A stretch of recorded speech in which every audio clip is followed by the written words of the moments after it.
Selamat siang Tribuners, Anda sedang menyaksikan live update Tribun News bersama saya Firda Ananda. Siang ini kan kami sajikan informasi terkini dan menarik untuk Anda yang dilaporkan secara langsung oleh reporter kami di lapangan. Dan inilah live update selengkapnya. Kita ke berita pertama, Saudara. Stasiun Mangkoso, tepatnya di Desa Ajakang, Kecamatan Baru, Kabupaten Sulsel, mulai dibangun pada tahun 2015 lalu dan hingga pada saat ini masih belum juga dioperasikan. Selain itu tidak ada penjagaan di stasiun tersebut sehingga menjadi tempat anak-anak untuk nongkrong. Dan juga lokasi stasiun tersebut cukup jauh dari permukiman penduduk. Informasi lebih lengkapnya akan disampaikan oleh rekan jurnalis kami dari Tribun Timur, ada Darullah yang saat ini sudah tersambung bersama kami. Halo Darullah, selamat siang. Ya, siang Mbak. Ya, Darullah, bisa Anda informasikan bagaimana saat ini kondisi stasiun kereta api di Mangkoso Baru ini? Ya Mbak Des, dan Tribunnya diinformasikan bahwasanya kondisi stasiun kereta api yang berada di Mangkoso atau yang posisinya tepatnya di Desa Ajakang, Kecamatan Sopeng Gajah, Kabupaten Baru, berkesannya tidak terurus. Karena kondisinya saat ini banyak sampah di area-area ruangan, seperti di WC, dan ada ruangan-ruangan tertentu itu banyak sampah berserakan. Selain itu juga banyak terdapat vandalisme atau coretan-coretan di dinding itu yang dilakukan oleh orang-orang yang tidak bertanggung jawab. Ya, selain itu ada sebagian kaca ruangan ya yang kondisinya itu sudah pecah. Kemudian selain itu plafon juga ada kondisinya sudah runtuh dan atap singnya juga sudah terbang. Jadi seakan-akan stasiun ini kondisinya tidak terurus. Padahal baru saja dibangun dan belum juga diresmikan untuk penggunaan pengoperasian kereta api di Sulawesi Selatan. Iya, Mbak. Darullah, sudah berapa lama kondisi coretan dan sampah tersebut berserakan di stasiun Mangkoso ini? Oh ya, kalau mengenai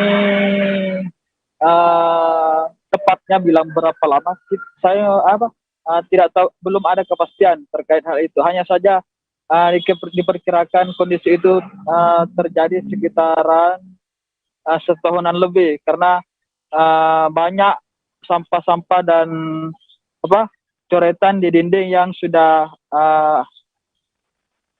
agak lepas itu catnya. Jadi seakan-akan itu menggambarkan suasana bahwa penulisan itu sudah lama, itu Mbak. Darullah, apakah saat ini sudah ada upaya begitu terkait adanya perbaikan begitu untuk stasiun Mangkoso ini? Dari pantauan tribuntimur.com hingga saat ini kondisinya masih seperti itu. Meskipun kondisi vandalisme di stasiun tersebut kerap atau sering diumumkan di sosial media seperti di Instagram maupun di pemberitaan media. Hingga saat ini masih belum ada upaya untuk perbaikan atau penanganan terjadinya hal serupa di kemudian hari. Ya, Mbak. Baik, terima kasih rekan jurnalis dari Tribun Timur, Darullah, atas laporan Anda. Selamat bertugas kembali. Kita beralih ke informasi selanjutnya, Saudara. Pemerintah Provinsi Riau bersama stakeholder terkait harus terus menggelar pelaksanaan vaksinasi di tengah masyarakat. Juru bicara Satgas Penanganan COVID-19 Riau, Dr. Indra Yofi mengatakan, capaian vaksinasi di Riau tersebut masih terbilang cukup rendah. Sebab Riau belum masuk ke 10 besar capaian vaksinasi terbanyak di Indonesia.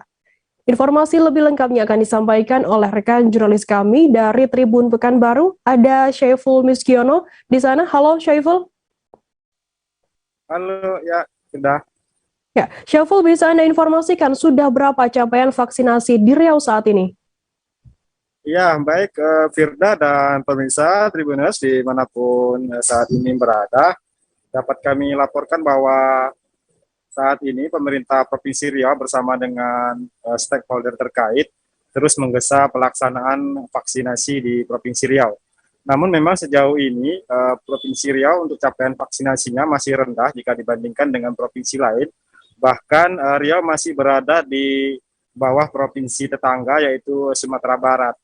Nah, dari informasi yang disampaikan oleh juru bicara COVID-19 Provinsi Riau, saat ini Provinsi Riau untuk capaian vaksinasinya masih berada di urutan ke-13. Dari data yang kami himpun, Firda dan pemirsa dapat kami laporkan bahwa dari total 4,6 juta jiwa sasaran vaksin penduduk Riau, hingga saat ini yang divaksin baru sekitar 2,6 juta atau sekitar 58%.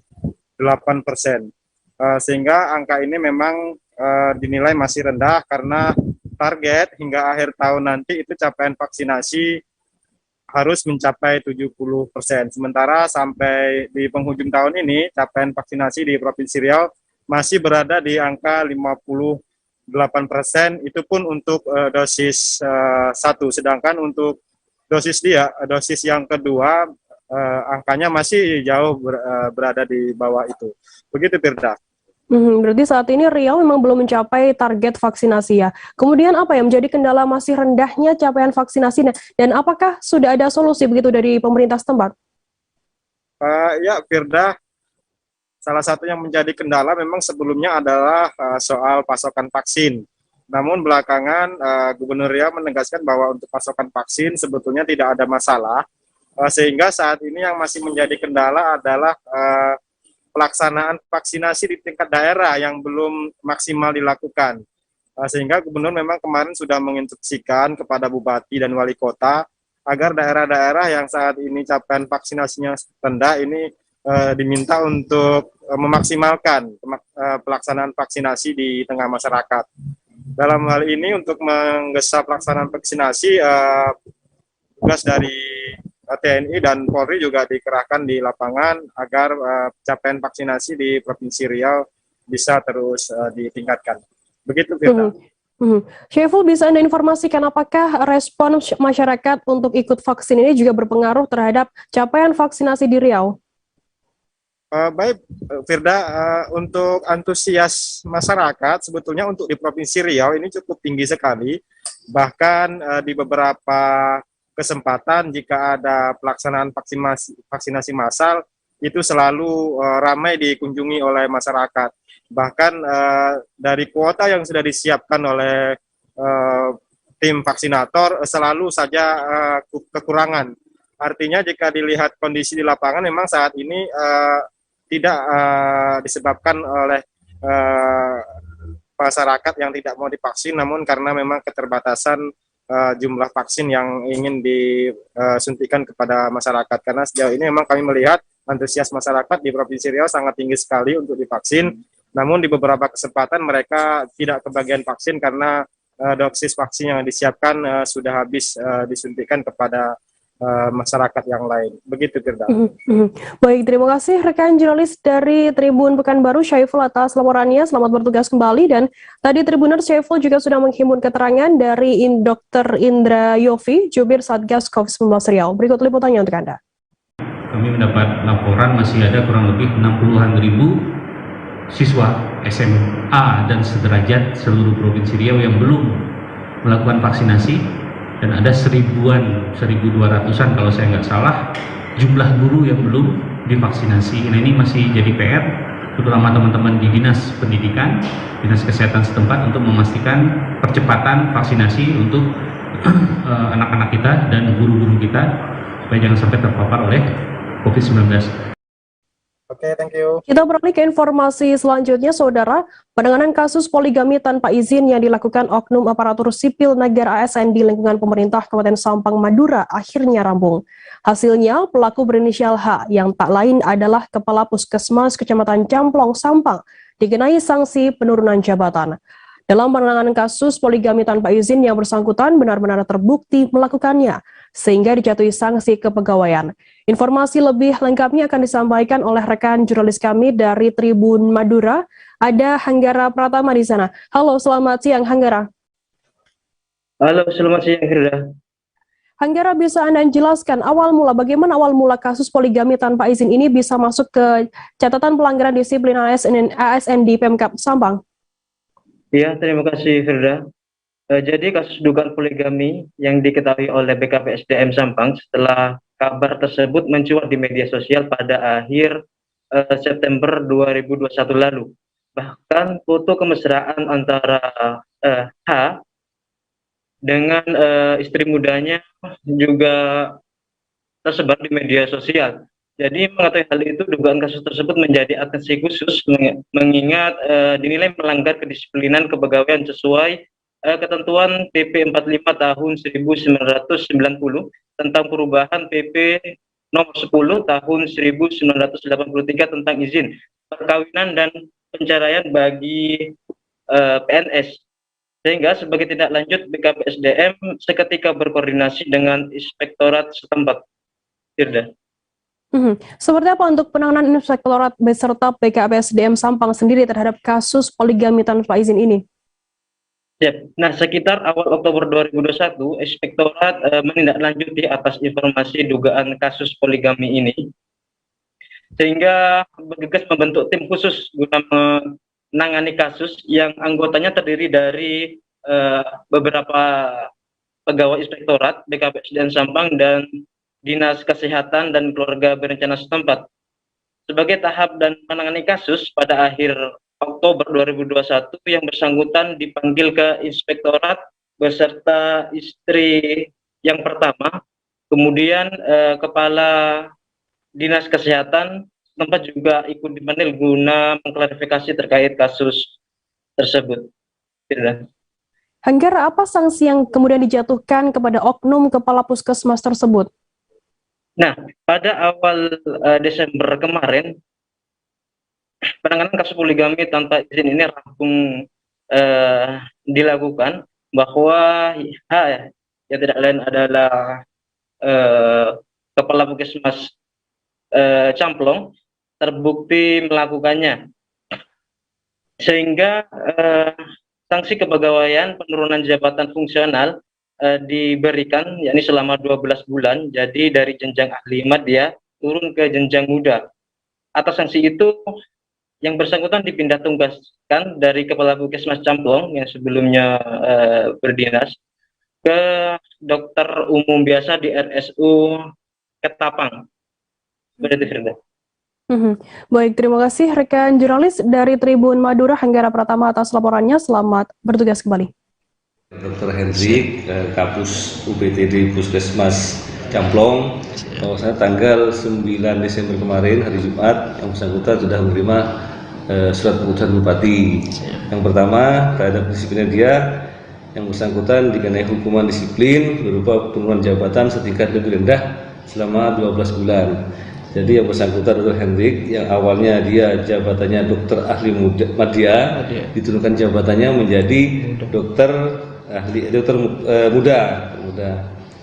Kemudian dari sanksi tersebut, dari hasil LHP inspektorat, yang bersangkutan untuk menjaga kondisivitas di lingkungan kerjanya, yang bersangkutan dimutasi ke rumah sakit Ketapang.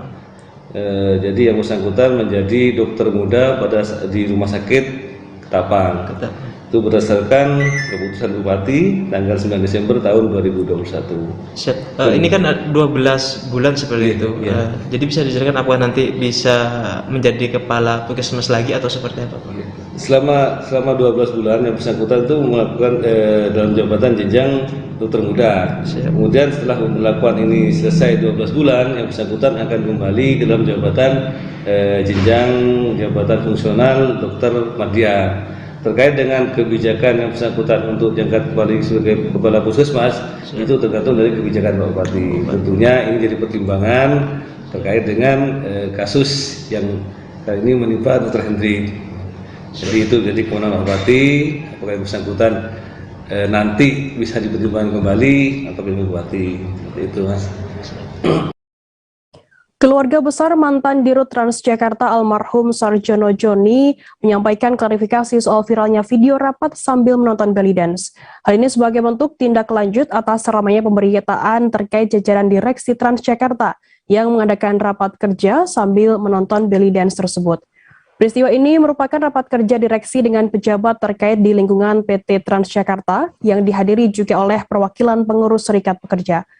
Informasi lebih lengkapnya akan disampaikan oleh rekan jurnalis kami dari Tribun Jakarta, Ada Nur Indah Farah yang saat ini sudah tersambung bersama kami. Halo Farah.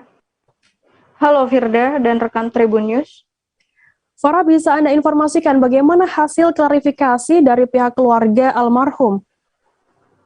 Baik, bisa disampaikan bahwa pada hari Selasa 14 Desember 2021 pihak keluarga almarhum mantan Dirut Utama atau Direktur Utama PT Transjakarta almarhum Sarjono Joni telah melakukan konferensi pers di mana pihaknya melakukan klarifikasi terhadap kejadian mengenai video viral yang berisikan jajaran direksi Transjakarta yang mengadakan rapat, kemudian di belakangnya ada sosok penari perut atau biasa disebut dengan belly dance. Pada saat konferensi pers tersebut, pihak keluarga mengatakan bahwa kejadian tersebut tidak seperti yang tersebar di media seperti saat ini, di mana pihak keluarga mengklarifikasi bahwa kejadian tersebut terjadi di restoran Turki atau Turki Restoran yang berada di kawasan Kemang, Jakarta Selatan, di mana saat itu jajaran direksi bersama sekretariat pekerja yang tergabung dalam PT Transjakarta mengadakan atau untuk menginformasikan visi dan misi, di mana saat itu almarhum Sarjono memang baru saja mengemban jabatan sebagai Direktur Utama. Kemudian ada pun alasan dilakukan di restoran tersebut lantaran untuk menghapus kesenjangan antara atasan dan bawahan atau sedikit lebih rileks begitu seperti yang disampaikan oleh juru bicara keluarga almarhum bernama Cahyadi. Kemudian bisa disampaikan juga bahwa lokasi yang dipilih memang untuk membuat suasana menjadi lebih akrab karena memang saat itu Sarjono baru mengemban jabatan tersebut. Kemudian saat itu memang almarhum Sarjono sendiri yang mereservasi lokasi restoran di Turki Restoran, namun beliau tidak mengetahui bahwa adanya show atau pertunjukan belly dance yang memang biasa ada di restoran tersebut dan tidak dipertontonkan hanya untuk jajaran direksi, namun untuk seluruh pengunjung di restoran tersebut. Begitu Firda. Berarti narasi yang selama ini beredar mengenai video tersebut yang beredar adalah Direktur Transjakarta merapat sambil menonton belly dance ini adalah tidak benar begitu. Kemudian apa yang diharapkan oleh pihak keluarga almarhum dari Dirut Transjakarta ini? Baik, adapun yang disampaikan dalam klarifikasi tersebut di mana pihak keluarga meminta adanya itikat baik atau adanya permohonan maaf dari pihak-pihak yang terlibat, salah satunya adalah politikus Gerindra, di mana yang merupakan anggota Komisi B DPRD DKI Jakarta yang bernama Adi Kurnia, di mana Adi Kurnia sebelumnya memang dikatakan juru bicara keluarga almarhum Cahyadi, mengatakan bahwa Adi Kurnia sebagai pencetus video tersebut, di mana hingga kini diketahui oleh awak media dan masyarakat luas. Kemudian pihak keluarga juga menunggu itikat baik dari penyebar video yang dikatakan oleh juru bicara keluarga almarhum lainnya yang bernama Raden, mengatakan bahwa adanya inisial ATN dan Mr. Black yang disebutkan sebagai bagian dari pihak tim 8, di mana ketiga oknum ini diminta itikat baiknya. Kemudian ada pun pihak-pihak lain yang diminta untuk meminta maaf dalam waktu 2 kali 24 jam. Namun jika hal tersebut tidak juga dilakukan, maka pihak keluarga akan menempuh jalur hukum. Seperti itu Firda. Bagaimana untuk kabar update terkini? Apakah sudah ada permintaan maaf begitu dari pihak-pihak terkait yang disebutkan oleh pihak keluarga ini? Baik, hingga saat ini data yang diterima oleh tribunjakarta.com adalah pihak terkait yang memang disebutkan sebelumnya hanya pria yang berinisial M, di mana menjadi bagian yang terlibat dalam penyebaran video tersebut, yang sudah melakukan komunikasi melalui WhatsApp kepada pihak perwakilan keluarga almarhum. Namun sisanya termasuk Adi Kurnia sampai saat ini diketahui belum mengkonfirmasi untuk melakukan itikat baik. Seperti itu Firda. Baik, terima kasih rekan jurnalis dari Tribun Jakarta Nur Indah Farah Audina atas laporan Anda. Selamat bertugas kembali. Kita beralih ke informasi selanjutnya, Saudara. Seorang oknum Babin Kamtibmas di Madiun, Jawa Timur melakukan perusakan terhadap fasilitas lapak UMKM di Tawangrejo, Kecamatan Kartoharjo, Kota Madiun, Jawa Timur. Aksinya tersebut terekam kamera CCTV yang ada di lokasi pada Minggu 5 Desember. Pelaku masuk ke area lapak, mengendarai sepeda motor dan menghentikannya di depan sebuah lapak. Kemudian pelaku mematikan arus listrik dan memotong lampu yang terpasang di payung taman. Informasi lebih lengkapnya akan disampaikan oleh rekan jurnalis kami dari Tribun Jatim. Ada Sofian Chandra yang saat ini sudah tersambung bersama kami. Halo Sofian, selamat siang. Halo, selamat siang rekan Firda. Halo, selamat siang Tribunnya. Sofian, bisa Anda informasikan apa motif pelaku ini melakukan perbuatan tersebut? Ya, Firda, dapat dilaporkan memang pada hari Minggu tanggal 12 Desember kemarin telah terjadi pengerusakan lapak UMKM yang dilakukan oleh salah satu oknum polisi, yaitu Babin Kamtibnas di bawah Payung Hukum Polres Madiun Kota berinisial TH. Kalau motifnya sendiri sampai sekarang belum diketahui, Firda, namun menurut keterangan Kapolres Madiun Kota, yang bersangkutan ini mengatakan bahwa dalam pembangunan lapak UMKM tersebut pihaknya tidak diajak ngobrol oleh lurah atau tidak dianggap oleh lurah, sehingga yang bersangkutan ini merasa tersinggung atau bagaimana, sehingga memutuskan untuk merusak sejumlah fasilitas umum yang ada di lapak UMKM Kelurahan Tawangrejo, Kecamatan Kartoharjo tersebut, Firda. Sofian, bagaimana kemudian langkah yang diambil oleh pihak kepolisian? Apakah saat ini sudah menindak pelaku sendiri? Ya, dari keterangan Bapak Kapolres Madiun Kota, Bapak AKBP Dewa Putu Eka, yang bersangkutan ini sudah dicopot dari jabatannya sebagai Babin Kamtibnas dan sekarang sudah dilakukan penahanan di Polres Madiun Kota. Untuk proses yang lebih lanjut sekarang sedang dilakukan penyidikan oleh Propam dan masih menunggu apakah ada itikat baik dari yang bersangkutan untuk meminta maaf kepada wali kota sebagai korban atau Pemkot Madiun, dan bagaimana nanti respon dari Pemkot Madiun menanggapi adanya pengerusakan tersebut yang ternyata dilakukan oleh oknum polisi di Polres Madiun Kota. Seperti itu. Sofian, apakah dari wali kota sendiri sudah mengetahui adanya pelaku ini ternyata adalah oknum Babin Kamtibmas, begitu? Ya, tadi saya juga sudah melakukan wawancara dengan Bapak Wali Kota Madiun, Bapak Maidi. Beliau juga sudah mengetahui bahwa ternyata yang melakukan pengerusakan adalah salah satu oknum polisi, dan beliau mengapresiasi langkah Kapolres Madiun Kota yang langsung bertindak cepat dan tegas setelah lurah dari Tawangrejo melakukan laporan atas pengerusakan tersebut yang ternyata pelakunya adalah anggotanya sendiri. Sehingga Bapak Maidi mengapresiasi Kapolres Madiun Kota tidak segan untuk menjatuhi hukuman walaupun pelakunya adalah anggota dari kepolisian sendiri, Firda. Sofian, bagaimana untuk kondisi lapak UMKM yang sempat dirusak oleh oknum tersebut?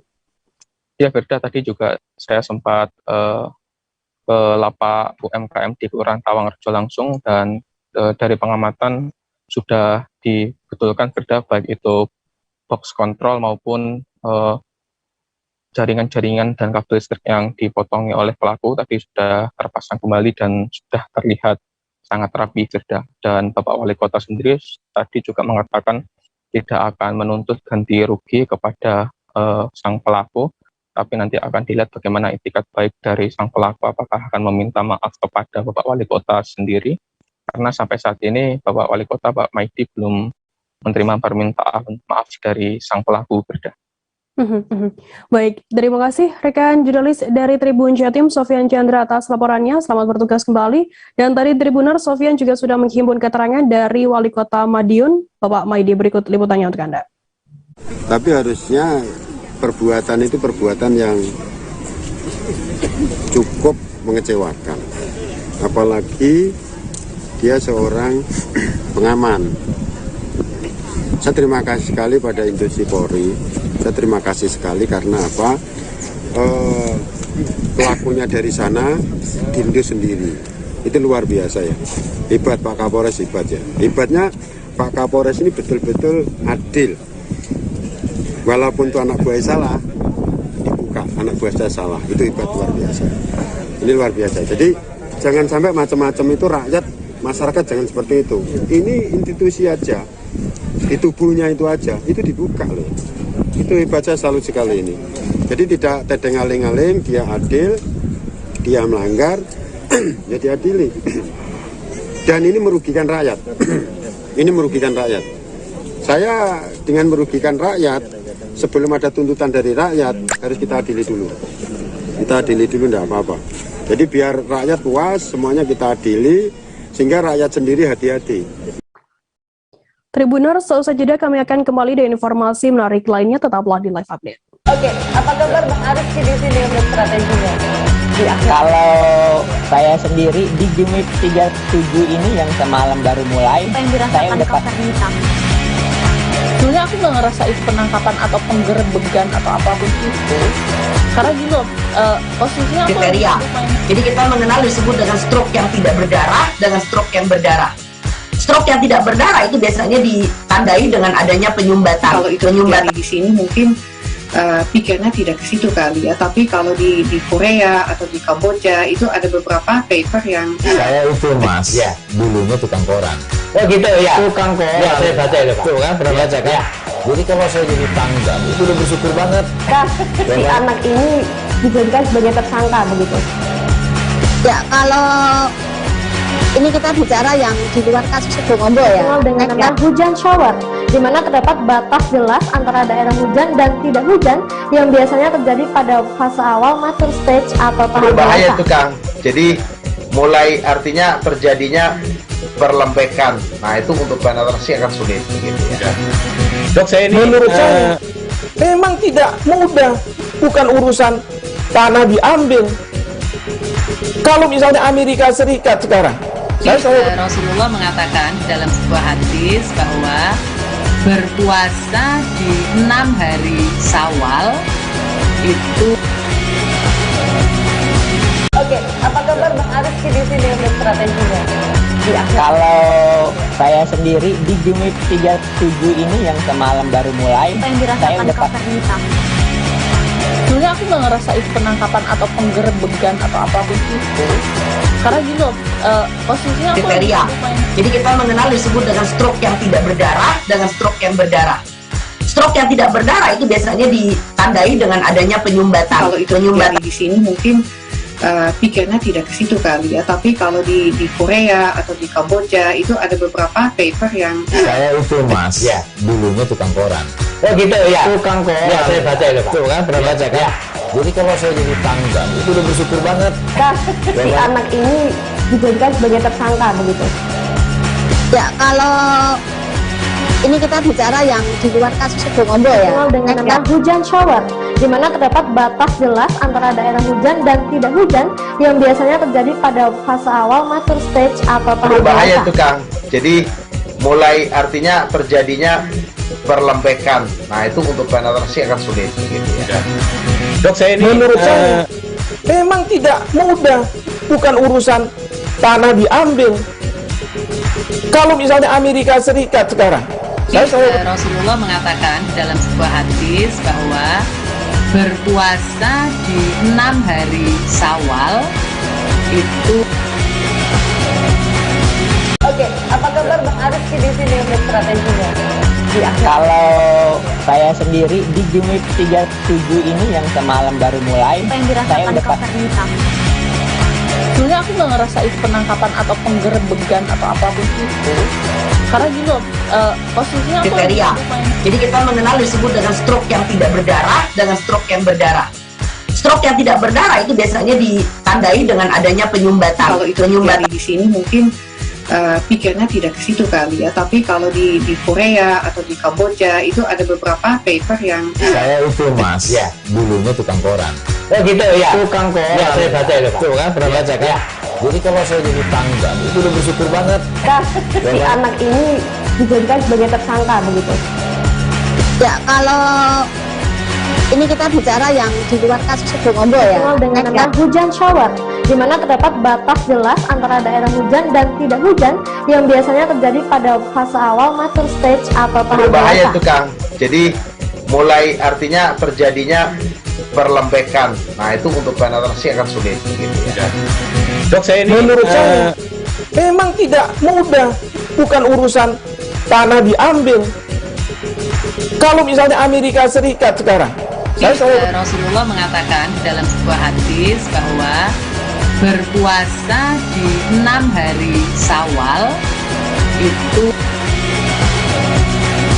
Oke, apa kabar Bang Aris di sini untuk Terima kasih Anda masih bersama kami di live update. Kita beralih ke informasi selanjutnya, Saudara. Peristiwa pencurian terjadi di perumahan Bumi Cilebut Damai, Desa Cilebut Barat, Kecamatan Sukaraja, Kabupaten Bogor, Jawa Barat pada Selasa 14 Desember.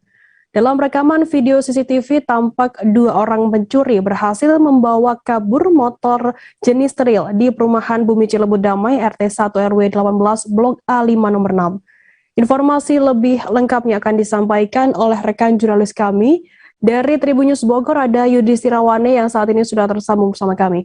Halo Yudis. Ya baik, Firda. Yudis, bisa Anda informasikan bagaimana untuk kronologi pencurian tersebut terjadi? Ya baik, Firda, berdasarkan informasi yang saya peroleh, memang peristiwa pencurian di perumahan Bumi Cilebut Damai itu terjadi pada kemarin, tepatnya pada pukul 13.59 waktu Indonesia bagian Barat, di mana pada kemarin hari itu situasi dan dari lingkungan area perumahan itu nampak sepi dan tidak ada aktivitas dari masyarakat sekitar, sehingga dua pelaku yang melancarkan aksinya itu mampu berhasil mencuri satu buah motor trail tanpa diketahui oleh warga sekitar. Hanya saja memang para pelaku ini terekam CCTV yang terpasang di rumah korban, begitu Firda. Untuk pemilik sendiri, apakah saat kejadian ada berada di dalam rumah atau sedang berada di mana? Ya, berdasarkan informasi yang saya peroleh, Firda, memang para pelaku ini melancarkan aksinya ketika pemilik rumah sedang asik di dalam rumah dan juga warga sekitar juga tengah melakukan istirahat, mengingat aksi pencurian itu dilakukan pada siang hari bolong, di mana waktu tersebut di perumahan tersebut pada pukul 13.59 itu banyak yang tengah beristirahat siang, sehingga sulit untuk mengontrol aktivitas para pencuri yang berhasil menggondol sebuah motor trail tersebut, Firda. Untuk saat ini, bagaimana kelanjutan dari kasus pencurian motor trail ini, Yudis? Ya, berdasarkan informasi yang saya peroleh, korban atas nama Zaki sudah melaporkan kejadian tersebut ke pihak kepolisian, terutama Polsek Sukaraja, Kabupaten Bogor, di mana Zaki, korban, telah menyerahkan bukti rekaman CCTV, di mana ada dua orang pelaku yang berhasil membawa kabur motor trailnya, dan saat ini pihak kepolisian tengah melakukan pendalaman terhadap kasus pencurian yang dilakukan pada kemarin hari, Firda. Baik, terima kasih rekan jurnalis dari Tribun News Bogor, Yudis Tirawane, atas laporannya. Selamat bertugas kembali. Kita beralih ke informasi selanjutnya, Saudara.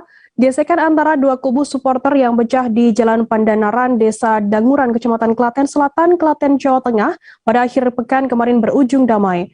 Kedua belah pihak kelompok supporter menyatakan damai setelah mendapat mediasi dari jajaran Polres Klaten. Kedua perwakilan supporter PSS Sleman dan PSIM Yogyakarta di Klaten pun bersalaman di Mapolres Klaten pada Selasa 14 Desember. Informasi lebih lengkapnya akan disampaikan oleh rekan jurnalis kami dari Tribun Jogja. Ada Al-Murfi Sofia di sana. Halo, selamat siang Al-Murfi.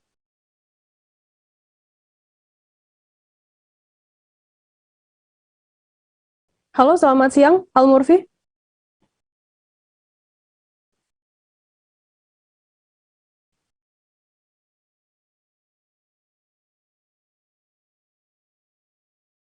Halo, selamat siang. Al-Murfi, bisa mendengar kami dari studio? Ya, halo, selamat siang Firda. Ya, Al-Murfi, bisa Anda informasikan terkait perkembangan kasus gesekan supporter di Klaten ini? Ya, Firda, dapat saya sampaikan bahwasanya kasus gesekan supporter yang terjadi pada akhir pekan lalu atau Sabtu 11 Desember 2021 itu berakhir dengan damai di Mapolres Klaten, yang mana dua kelompok supporter, yakni kelompok supporter PSIM Yogyakarta dan kelompok supporter PSS Sleman yang berada di wilayah Kabupaten Klaten memilih untuk berdamai daripada melanjutkan kasus kericuhan yang sempat terjadi pada akhir pekan lalu. Kedua belah pihak lalu bersalaman di Mapolres Klaten pada Selasa 14 Desember 2021 kemarin. Demikian, Firda. Apakah saat ini sudah diketahui ya terkait penyebab gesekan antar supporter ini Al-Mufi? Ya, Firda, dapat saya sampaikan bahwasanya kasus gesekan antar supporter itu terjadi pada Sabtu 11 Desember 2021 sekitar pukul 17.00. Saat itu kelompok supporter PSIM Yogyakarta sedang melakukan merayakan ulang tahun dari salah seorang anggotanya di sebuah warung di Desa Danguran, Kecamatan Klaten Selatan. Nah, di saat bersamaan tidak jauh dari lokasi juga terdapat kelompok supporter PSS Sleman yang sedang melakukan nonton bareng atau nobar PSS Sleman saat itu berlaga di Liga 1. Nah, karena diduga ada oknum yang memulai, akhirnya kedua supporter sempat terlibat saling lempar batu di Desa Danguran, Kecamatan Klaten Selatan tersebut, sehingga pihak kepolisian terpaksa turun ke lapangan untuk melakukan mengurai massa yang terlibat bentrokan tersebut. Demikian, Firda. Baik, terima kasih rekan jurnalis dari Tribun Jogja Al-Murfi Sofyan atas laporannya. Selamat bertugas kembali. Dan tadi Tribuners Al-Murfi juga sudah menghimpun keterangan dari perwakilan supporter dari PSIM, Dwi Sigit Kurniawan. Berikut liputannya untuk Anda. Warga yang mendukung karena anggota memang yang melewati itu undangan dari situ nopo gimana dari teman-teman Jogja ke sini atau undangan dari kita ke Jogja. Jadi semuanya di situ itu Klaten semua. Ada yang Jogja. Ada yang Jogja. Kita beralih ke informasi selanjutnya, Saudara. Di hari keempat pencarian, tim gabungan berhasil mengevakuasi korban atau penumpang mobil travel merek Toyota Kijang Innova yang jatuh ke jurang di kawasan Pakpak Barat, Sumatera Utara. Mobil travel tersebut diketahui terjun ke jurang dan masuk ke Sungai Lekombih pada Minggu 12 Desember. Untuk mengetahui update informasi mengenai proses evakuasi korban atau para penumpang ini saat ini, kami sudah tersambung dengan wartawan dari Serambi News Indonesia, ada Halidin di sana. Halo, selamat siang Halidin.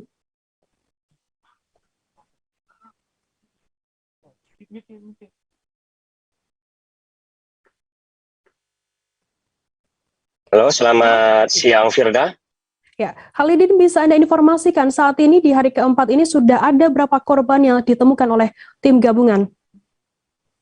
Ya, baik.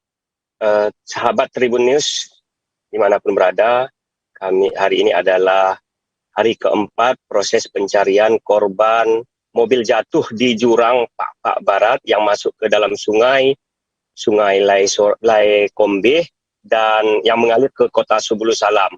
Mobil dengan nopol BL 1537EF ini adalah travel antar Aceh menuju Medan. Mobil ini jatuh pada Minggu 12 Desember lalu. Nah, hingga hari keempat ini sudah ada 3 korban yang ditemukan oleh tim gabungan pencarian dan masyarakat. Ketiga korban yang ditemukan, masing-masing 2 adalah wanita, 1 seorang pria. Kedua wanita tersebut adalah pertama Khairumi, usia 22 tahun, mahasiswi asal Melabuh yang kuliah di Medan. Kemudian yang kedua adalah Fitri Elvirati, mahasiswi asal Nagan Raya. Kemudian untuk seorang laki-laki yang ditemukan dikenali sebagai Arman Yusuf, yang tak lain adalah driver atau sopir travel naas tersebut.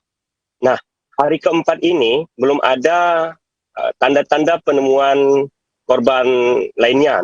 Sisa korban ada 4 orang karena berdasarkan laporan yang kami terima, korban atau penumpang mobil naas tersebut berjumlah 7 orang. Dari ke-7 itu 3 sudah ditemukan, sehingga yang 4 sisanya belum ditemukan, masing-masing 2 wanita, 2 pria. Keempat korban masing-masing bernama Muhammad Amir Lubis, kemudian ada Tata Agus Niatiana, dan ada Sudarsih, serta seorang lagi bernama Masdi. Begitu, Firda. Bisa Anda informasikan untuk bagaimana proses pencarian dari ketujuh korban ini? Ya, Firda dan sahabat Tribun News, bahwa proses pencarian korban di lokasi jatuhnya memang cukup menyulitkan karena ada berbagai kendala. Perlu saya jelaskan, Firda dan sahabat Tribun News, lokasi jatuhnya mobil travel BL 1537 EF ini berada di jurang kedalaman puluhan meter, bahkan ada yang 100 meter lebih. Dan lokasinya, ya, lokasi antara jatuh dengan penemuan korban itu terpaut hampir 7 kilo bahkan 10 kilo dari lokasi kejadian, Firda dan sahabat Tribun News. Untuk mencapai lokasi temuan, dan ketiga mayat itu ditemukan di kawasan air terjun Kedabuhan, salah satu jurang paling ekstrim di sana. Dan menuju ke lokasi itu jika dari Badan Jalan Nasional membutuhkan jarak sekitar hampir 800 meter, Firda, ke bawah. Kemiringan tebing ke jurang itu bukan 80 derajat, tapi bahkan seperti tembok. Bukan lagi bukit, bahkan sudah semacam tembok dia. Jadi bayangkan untuk turun ke bawah itu harus menggunakan tali. Sehingga proses evakuasi harus menggunakan perahu karet untuk membawa korban, tidak bisa melalui jalur darat. Kami juga jelaskan bahwa kedalaman tempat air terjun tersebut, menurut informasi yang kami terima dari tim Basarnas, itu diperkirakan antara 16 meter hingga 25 meter. Begitu, Firda. Dan kecepatan arus di sana, kami bisa gambarkan berdasarkan hasil penelitian terakhir, kecepatan arus air di Sungai Laekombih itu mencapai 50 km per jam. Begitu, Firda. Bagaimana untuk kendala dari pihak tim gabungan sendiri saat melakukan pencarian para korban ini? Apakah juga ada kendala tersendiri begitu? Ya, Firda dan sahabat Tribun News, ada berbagai kendala memang dalam proses pencarian selain medannya yang cukup ekstrim. Di sini juga dikenal dengan hal-hal mistis, Firda, ya. Ini pengalaman pada saat proses evakuasi mayat ketiga kemarin. Mayat ketiga ini ditemukan sejak pukul 12 kalau tidak salah, dilaporkan oleh warga yang sedang memancing di sana. Namun proses evakuasi itu mencapai berjam-jam karena antara petugas atau tim gabungan sempat tarik-menarik dengan yang konon katanya penghuni daripada sungai tersebut, Firda. Jadi ini memang sudah lazim menurut penuturan masyarakat. Kita tidak tahu ini karena kalau secara modern mungkin tidak ini, tapi secara tradisional dikenal bahwa setiap mayat atau korban kecelakaan di sana ada ya semacam keengganan untuk penghuninya enggan untuk melepas begitu. Jadi tarik menarik, begitu ditarik oleh petugas, ditarik lagi, korban tertarik lagi begitu. Jadi proses ini mencapai 4 jam, Firda, sehingga korban yang dari jam 12 itu atau jam pukul 12 atau pukul 14 baru dapat dievakuasi pukul 19.30 sampai ke daratan. Begitu, Firda, kemarin kejadiannya. Berarti memang ada cerita mistis tersendiri ketika proses evakuasi korban di sana. Kemudian untuk batas waktu pencarian ini hingga sampai kapan?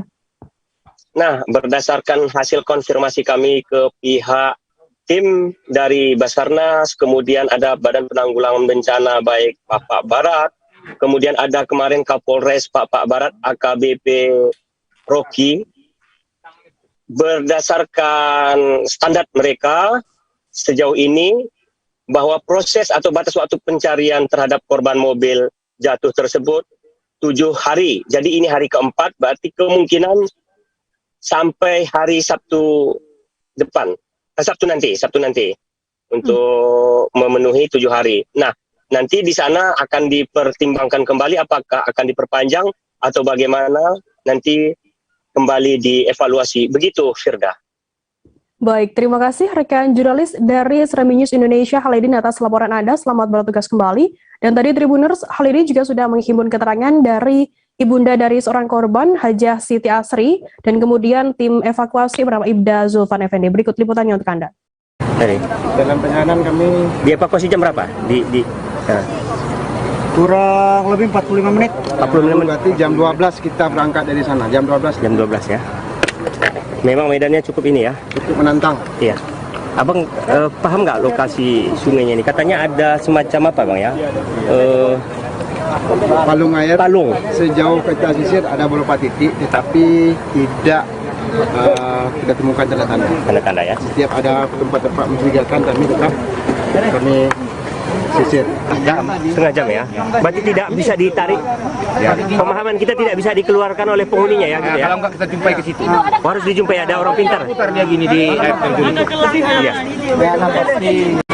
Jadi untuk yang lain saya mohon untuk menjaga jarak, ya, untuk menjaga jarak, untuk memudahkan kita melaksanakan proses evakuasi.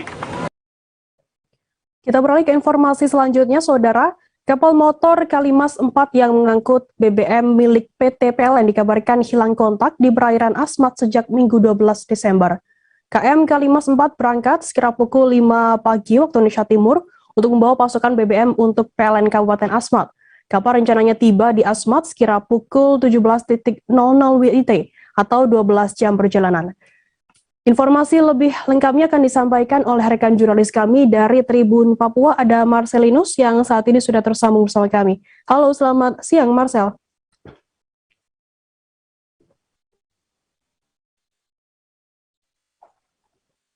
Ya, selamat siang Firda.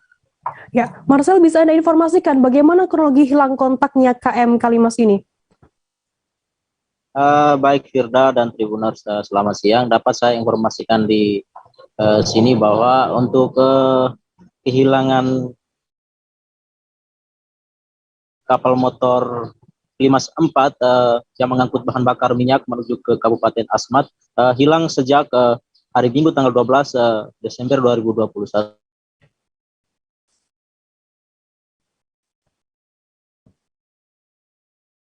Halo rekan Marcel.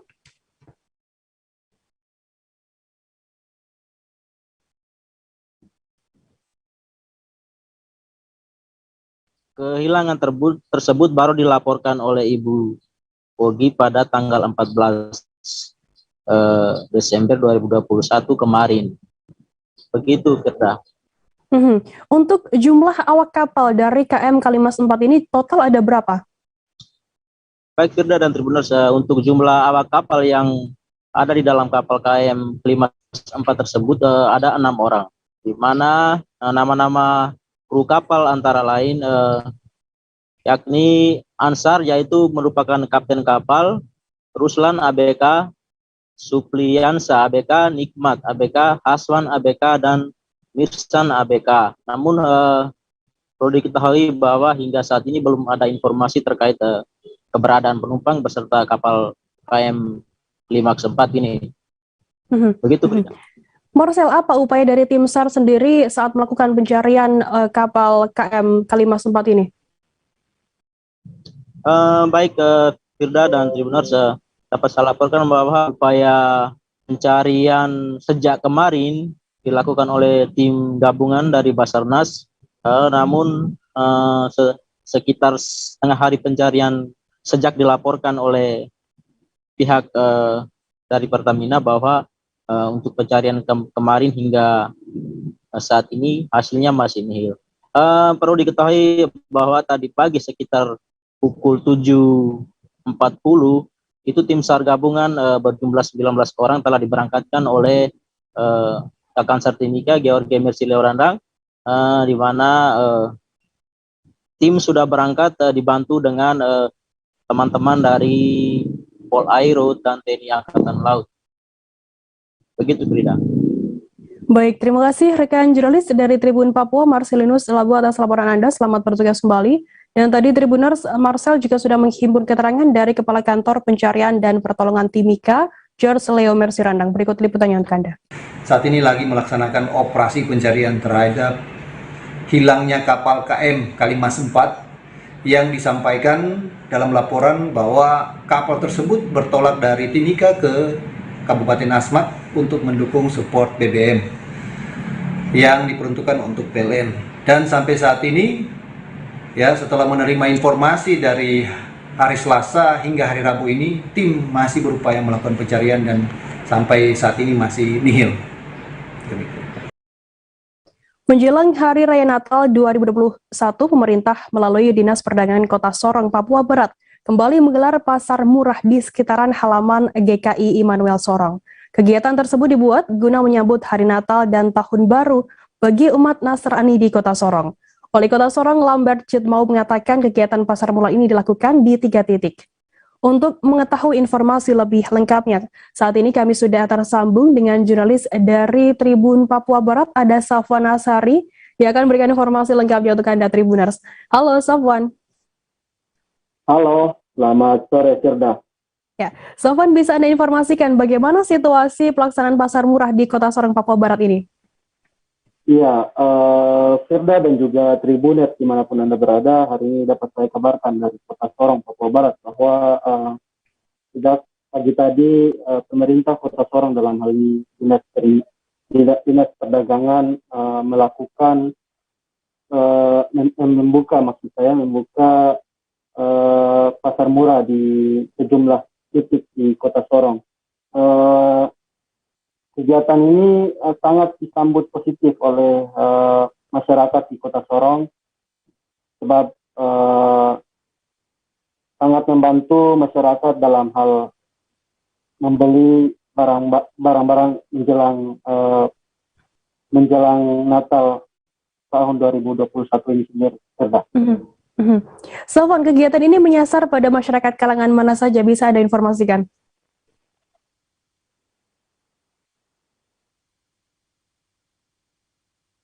Halo rekan Safwan.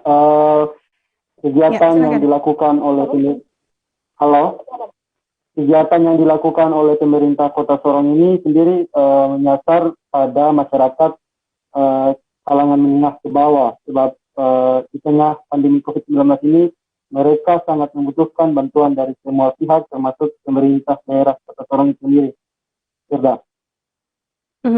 Untuk barang yang dijual di pasar murah ini, apa saja barangnya? Bisa Anda informasikan? Iya, untuk barang yang dijual di pasar murah ini sendiri, ada 4 komoditas yang dijual, yaitu seperti beras, tepung, dan juga gula, dan juga minyak goreng. Baik, terima kasih rekan jurnalis dari Tribun Papua Barat, Safwan Asari, atas laporan Anda. Dan tadi Tribuner, Safwan juga sudah menghimpun keterangan dari Wali Kota Sorong, Lambert Citmau, dan juga warga Kota Sorong, Agustina. Berikut liputannya untuk Anda. Jadi kegiatan ini kegiatan rutinitas yang dilaksanakan setiap tahun anggaran. Bukan saja di hari Natal, tapi di hari Raya Idul Fitri juga dilaksanakan. Jadi begitu. Jadi terima kasih kepada Kepala Dinas Perdagangan yang kerjasama dengan para distributor. Akhirnya mereka bisa menekan harga.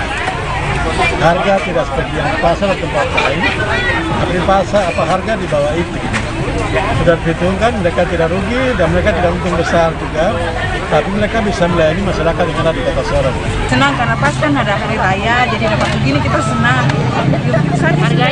Harganya juga bagus. Kalau ini kan sekarang lagi naik, jadi pas dapat begini kita ambil ya lebih.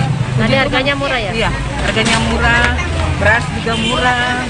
Sama gula. Mau merayakan Natal ya? Iya, merayakan Natal. Berarti sangat membantu ya kegiatan? Iya, sangat membantu sekali untuk kami yang ada merayakan Natal.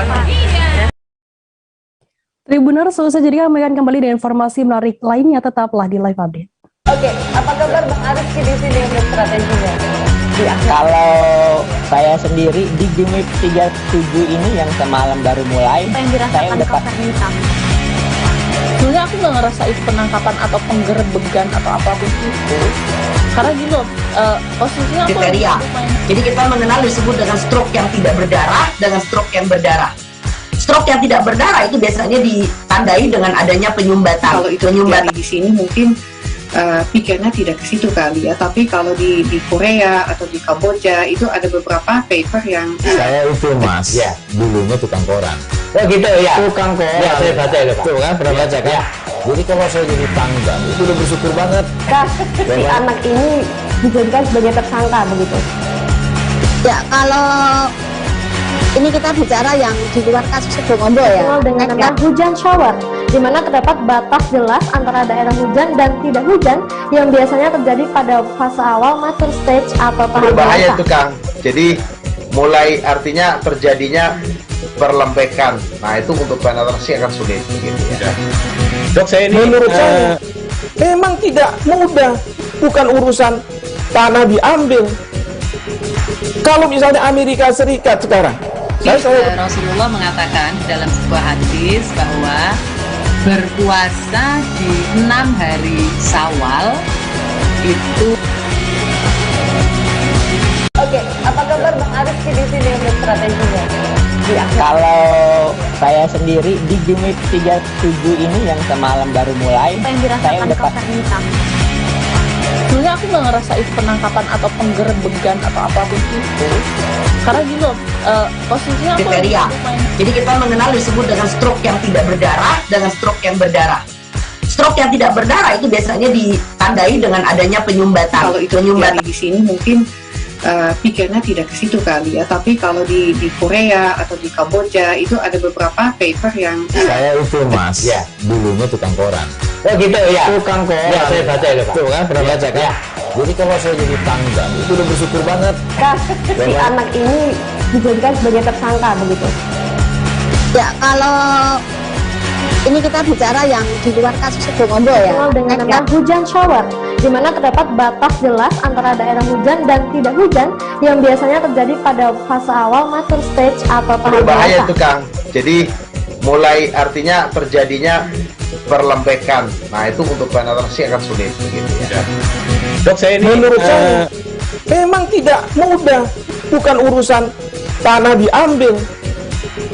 Kalau misalnya Amerika Serikat sekarang, Rasulullah mengatakan dalam sebuah hadis bahwa berpuasa di 6 hari Syawal itu. Oke, apa kabar Bang Arif di sini untuk strateginya? Kalau saya sendiri di Jumit 37 ini yang semalam baru mulai, saya udah sebenarnya aku nggak ngerasa itu penangkapan atau penggerebegan atau apapun itu, karena gini loh, posisinya aku kriteria. Jadi kita mengenal disebut dengan stroke yang tidak berdarah dengan stroke yang berdarah.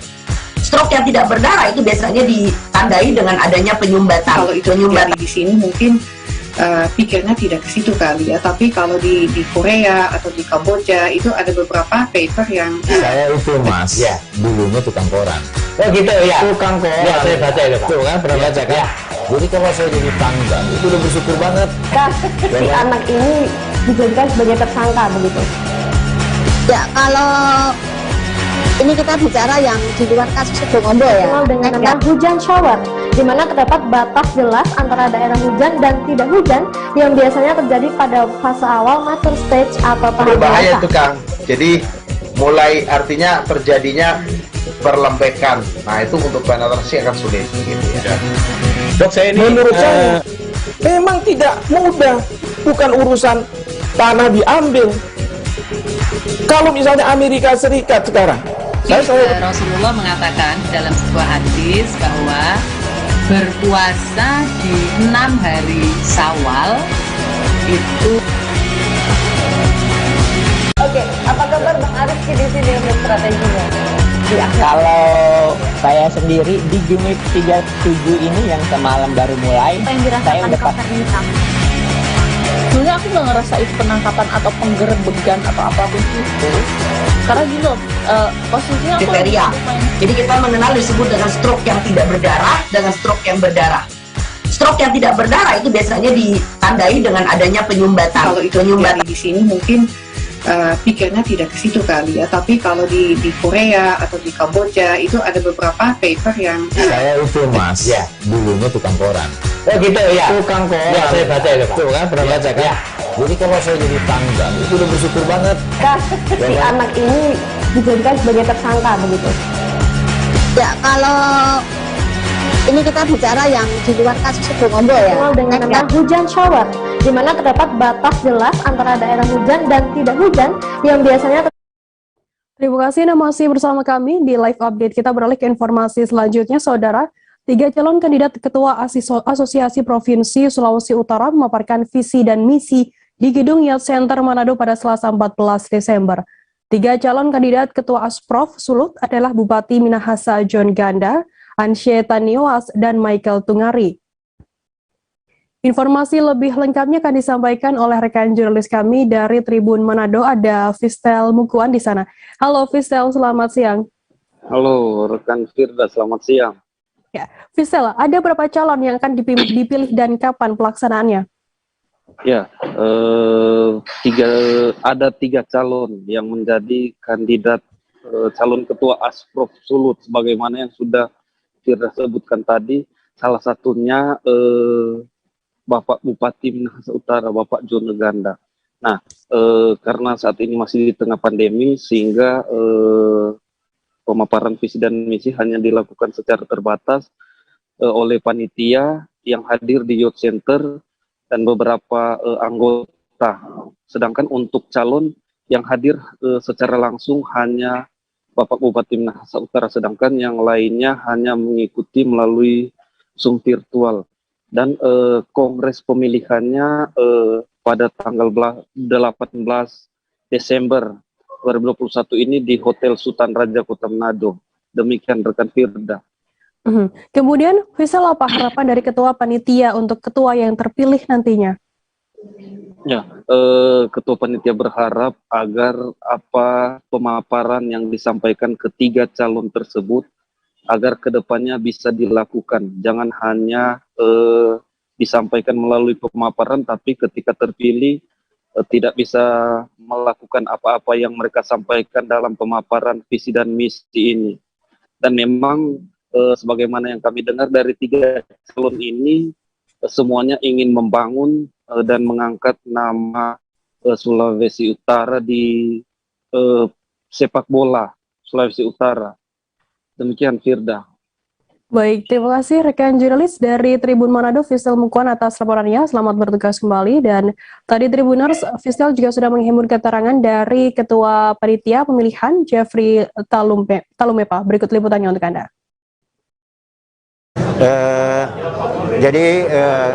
Kami sudah mulai dengan tahapan-tahapan, dan ini merupakan tahapan yang merupakan hampir menuju ke pemilihan, yaitu penyampaian visi dan misi. Dan perlu disampaikan bahwa tahapan yang pendaftaran untuk calon kandidat ketua ada 3 orang, dan sampai saat ini lolos verifikasi 3-3. Kemudian untuk bakal calon wakil ketua yang mendaftar 8 orang, tapi lulus verifikasi 4. Begitu juga jajaran anggota ESKO yang tadinya mendaftar 13 orang, yang lolos verifikasi 8 orang. Nah. Puluhan orang pekerja asal kota Brebes, Jawa Tengah kini telah dipulangkan setelah sebelumnya nyaris terlantar di kota Balikpapan pada Selasa 14 Desember. Beberapa waktu lalu, puluhan pekerja tersebut berbondong-bondong mendatangi Kabupaten Kutai Barat lantaran dijanjikan pekerjaan berupa penggalian area lahan untuk instalasi kabel fiber. Namun sesampainya di Kutai Barat, rupanya kondisi lokasi yang didatangi tidak sesuai dengan yang diperjanjikan. Nah, untuk mengetahui informasi lebih lengkapnya, saat ini kami sudah tersambung dengan jurnalis dari Tribun Kaltim, ada Muhammad Zain. Halo, selamat siang Zain.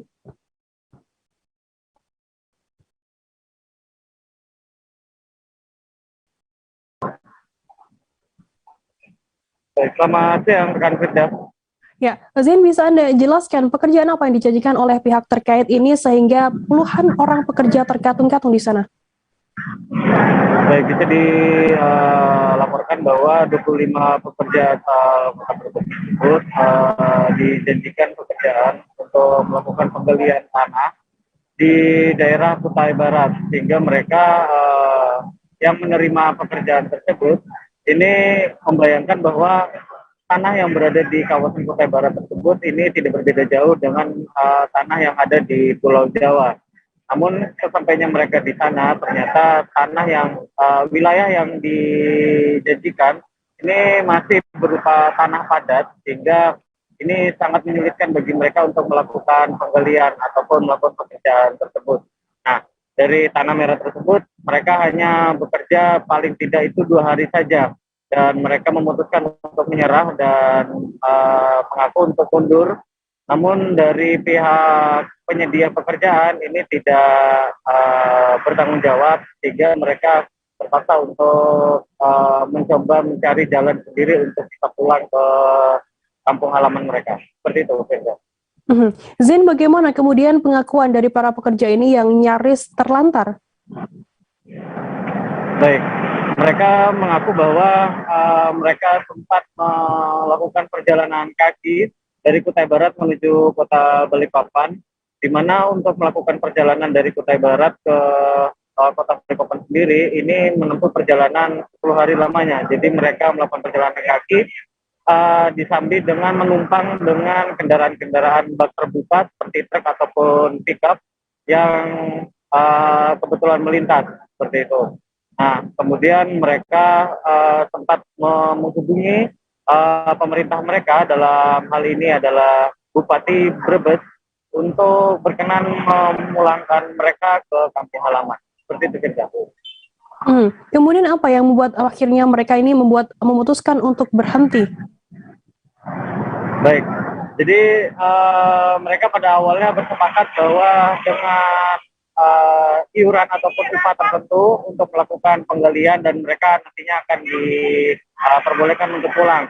Namun mereka terpaksa untuk mengundurkan diri dari pekerjaan tersebut karena merasa kondisi geografis ini tidak sesuai, sehingga dengan iuran ataupun upah yang disepakati ini tidak sepadan dengan kerja yang harus mereka lakukan dengan menggali tanah padat, tanah merah seperti itu. Baik, terima kasih rekan jurnalis dari Tribun Kaltim Muhammad Zain atas laporan Anda. Selamat bertugas kembali. Kita beralih ke informasi selanjutnya, Saudara. Bea Cukai Sumatera Utara menggagalkan penyeludupan 9,5 juta batang rokok ilegal saat operasi di KM Kembar Mandiri GT165. Rencananya rokok ilegal senilai lebih dari 10 miliar tersebut akan diselundupkan dan dibongkar di luar pelabuhan resmi untuk menghindari petugas. Informasi lebih lengkapnya akan disampaikan oleh rekan jurnalis kami dari Tribun Medan, ada Arjuna Bagara yang saat ini sudah tersambung bersama kami. Halo, Arjuna. Baik, selamat siang rekan Firda di studio. Ya. Arjuna, bisa Anda informasikan bagaimana kronologi penggagalan penyeludupan 9,5 juta batang rokok ilegal ini? Baik, rekan Firda, 9,5 juta rokok ilegal. 9,5 juta. Dari keterangan dari Dinas Lingkungan Hidup sendiri bahwasanya penanganan sampah liar sendiri saat ini sudah ditangani oleh pihak Dinas Lingkungan Hidup, dan dari 126 titik itu udah 60% yang sudah ditangani, sisanya tinggal 40% yang masih coba dilakukan untuk penanganan dengan berkoordinasi dengan pihak-pihak terkait, begitu rekan Firda.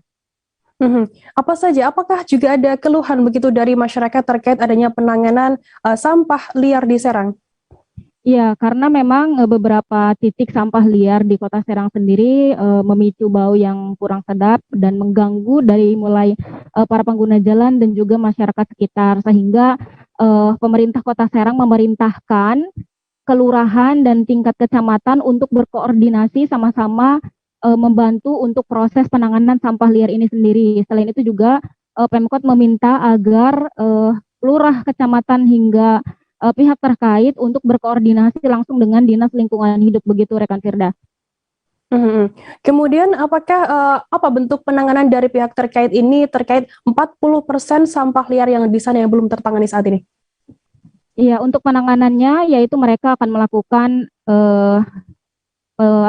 akan melakukan pengerukan sampah yang ada di sekitar jalan, kemudian juga selain itu juga mereka akan melakukan pengolahan sampah-sampah yang sekiranya bisa diolah menjadi pupuk dan lain sebagainya. Dan selain itu juga pemerintah Kota Serang akan mengurangi bak-bak sampah yang ada di sekitar pemerintahan Kota Serang. Jadi nanti sampah-sampah tersebut akan diolah sesuai dengan job desk dari masing-masing tingkat kelurahan dan kecamatan Kota Serang sebelum dibuang ke TPA Cilawong, begitu rekan Firda. Baik, terima kasih rekan jurnalis dari Tribun Banten, Milda atas laporan Anda. Selamat bertugas kembali. Dan tadi Tribuners, Milda juga sudah menghimpun keterangan dari Kadis Lingkungan Hidup Kota Serang, Farah Rici. Berikut liputannya untuk Anda. Kan adendum draft terkait dengan proses pembayaran dampak kompensasi dampak negatifnya, dan ini insya Allah sedang kita bahas bersama bagi hukum, dan insya Allah akan dilaksanakan secepatnya. Pak, persiapan dari Celong itu sendiri untuk menghadapi persiapan ini apa aja, Pak? Kan sudah dilakukan ini dari bantuan keuangan, pengecoran jalan, pembuatan untuk pengolahan air lindi, pembuatan bronjong, pembuatan sumur air tesis untuk warga, udah banyak. Banyak ya? Dalam waktu dekat apa aja, Pak? Dalam waktu dekat? Dalam waktu dekat, ya semuanya sedang dilaksanakan, dikerjakan. Ya. Mantan Direktur Utama PT Pelabuhan Indonesia Pelindo II, Richard Jos Lino alias RJ Lino, divonis hukuman 4 tahun penjara dan denda 500 juta rupiah subsidi 6 bulan kurungan. Hakim menyatakan RJ Lino terbukti melakukan korupsi dalam perkara pengadaan 3 unit High Side Container Crane atau HCC tahun 2010 di Pelabuhan Panjang Lampung, Pontianak, dan juga Palembang. Untuk mengetahui update informasinya, saat ini kami sudah tersambung dengan jurnalis dari tribunnews.com. Ada Ilham Rian Pratama di sana. Halo Ilham. Halo Firda. Ya, Ilham, bisa informasikan hal apa yang meringankan dan memberatkan yang menjadi pertimbangan hakim dalam menjatuhkan hukuman kepada RJ Lino?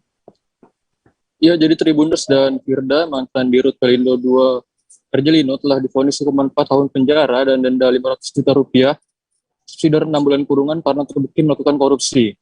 Perbuatan RJ Lino dianggap telah membuat kerugian negara senilai 28,82 miliar rupiah. Hal yang memberatkan, sebagaimana diuraikan hakim dalam sidang putusan di Pengadilan Tipikor Jakarta Selasa kemarin, karena RJ Lino tidak mendukung program pemerintah dalam pemberantasan tindak pidana korupsi. Sedangkan untuk hal meringankan, majelis hakim menilai RJ Lino bersikap sopan dan tidak berbelit-belit saat mengikuti persidangan. Selain itu, RJ Lino juga dinilai telah membuat Pelindo II untung. Hakim juga mengatakan bahwa RJ Lino belum pernah dipidana sebelumnya. Vonis yang dijatuhkan majelis hakim terhadap RJ Lino lebih rendah dari tuntutan jaksa KPK, di mana sebelumnya penuntut umum KPK menuntut RJ Lino dihukum 6 tahun penjara. Hakim Ketua Rosmina juga sempat menyatakan dissenting opinion atau beda pendapat dalam putusan RJ Lino tersebut. Demikian, Firda. Apa yang menjadi alasan Hakim Ketua Rosmina ini menyatakan beda pendapat? Hakim Ketua Rosmina menyatakan RJ Lino tidak terbukti bersalah sebagaimana dakwaan jaksa penuntut umum pada Komisi Pemberantasan Korupsi. Dalam pertimbangannya, Rosmina mengatakan tidak ada niat jahat RJ Lino dalam memutuskan memilih pengadaan 3 unit QCC untuk Pelabuhan Panjang, Pelabuhan Palembang, dan Pelabuhan Pontianak. Untuk itu, Rosmina menilai RJ Lino sepatutnya dibebaskan dari segala tuntutan jaksa. Akan tetapi, RJ Lino tetap dinyatakan bersalah karena 2 orang hakim, yaitu Hakim Anggota 1, Teguh Santoso, dan Hakim Anggota 2 selaku Hakim Ad hoc Tipikor Agus Salim meyakini RJ Lino melakukan korupsi. Begitu, Firda. Kemudian apa komentar dari RJ Lino sendiri atas putusan 4 tahun penjara yang dijatuhkan oleh majelis hakim? Terkait putusan tersebut, RJ Lino dan kuasa hukumnya mengaku akan pikir-pikir selama 7 hari ke depan. Kuasa hukum RJ Lino, Agus Dwi Warsono, akan pelajari lebih dalam putusan itu, khususnya sikap 2 majelis hakim yang menyatakan kliennya bersalah. Lebih lanjut, Agus menilai dissenting opinion Hakim Ketua Rosmina sudah tepat. Demikian, Firda. Baik, Tribuners, jurnalis kami tadi juga sudah menghimpun keterangan dari Hakim Ketua Rosmina dan kuasa Agus Dwi Warsono dan kuasa hukum RJ Lino. Berikut liputannya untuk Anda. Jadi pada prinsipnya satu, kami selaku pihak dan kami secara pribadi mengapresiasi, menghargai dan menghormati putusan majelis atas perkara Pak RJ Lino. Dan yang kedua, atas putusan itu kami masih pikir-pikir masih ada waktu bagi kami sesuai dengan peraturan perundangan untuk mendalami atas pertimbangan hukum yang disampaikan oleh majelis hakim. Yang menariknya dalam perkara ini ada dissenting opinion, ya, yang itu diambil dissenting opinionnya oleh ketua majelis hakim. Intinya dissenting opinion itu satu, pada diri terdakwa tidak ada niat jahat, ya, untuk memperkaya diri sendiri maupun pihak lain dan korporasi. Nah, yang kedua terkait dengan perhitungan kerugian negara yang dilakukan oleh BPK maupun auditor forensik oleh ketua majelis hakim dinyatakan ada ketidakcermatan ya, di dalam penghitungan terkait dengan kerugian negara, sehingga patut untuk dikesampingkan. Dan yang berikutnya menyangkut kaitannya dengan keuntungan, ya, perusahaan PT Pelindo diuntungkan dengan Tribuners, informasi tadi sekaligus menutup perjumpaan kita dalam live update hari ini.